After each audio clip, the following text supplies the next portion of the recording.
Okay, I promised at the beginning that we would go over the most common questions before we finish the webinar.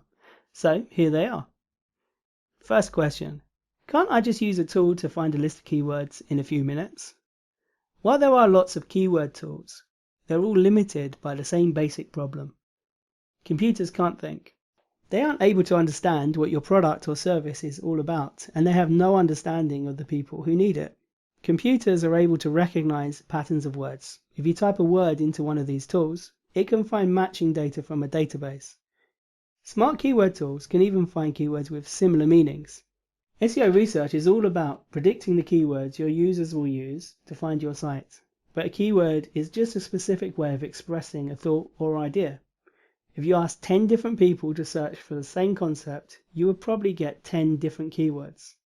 Some of them will be very different. This is the kind of data that an application can't find for you. Next question. Why are we looking at topics and concepts rather than words and phrases? Well, as I mentioned before, there are a lot of different ways to put the same idea into different words. Language is very flexible, and so are people. Before you start targeting specific words, you need to have a good list of concepts. The internet makes it easy to find the topics that matter in your niche. A single concept can lead to hundreds of different keyword search terms. So, with a big list of topics, you'll be able to generate a huge list of potential keywords. Next question. Why focus on small niches instead of targeting the whole marketplace? Well, one reason is competition. When you choose a big marketplace, you have to beat a lot of competitors to reach the top of the rankings. And large marketplaces are the domain of large companies. They have teams of employees who work full-time to crush the competition.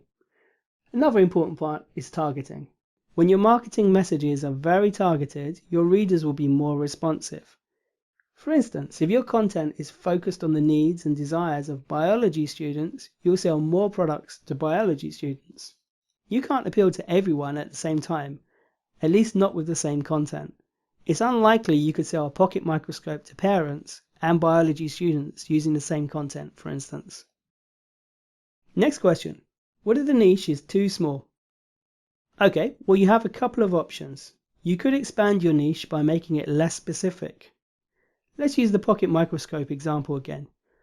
You might find that there are very few students who are doing a PhD in pond life.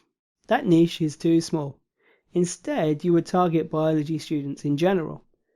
There are lots of very small organisms, fossils, and other things they would like to see under a microscope. Or you could go after several niches, build several small or medium-sized sites, or one big site with lots of different sections in it. You tackle each niche one by one. While it does take more effort to maintain several websites, it does allow you to write very targeted content. Next question. Do I have to do all these steps?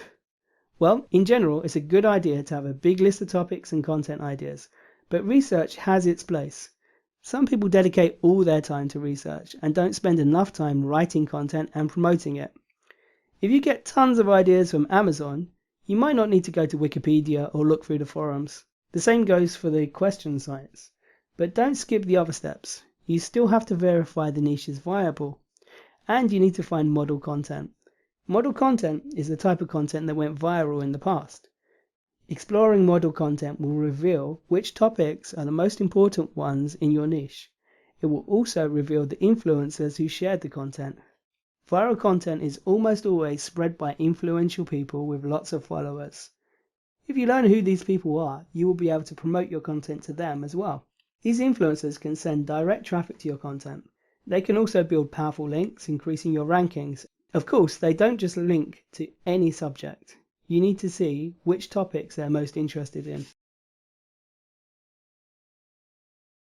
Well, thank you all for listening to the webinar. I'd love to hear what you think about the techniques I covered today. Did it help you? Answer the following questions so we can improve our materials and help you more effectively. 1. Is there anything that wasn't clear or didn't make sense during this webinar? 2. Do you have any questions that weren't answered in the webinar? 3.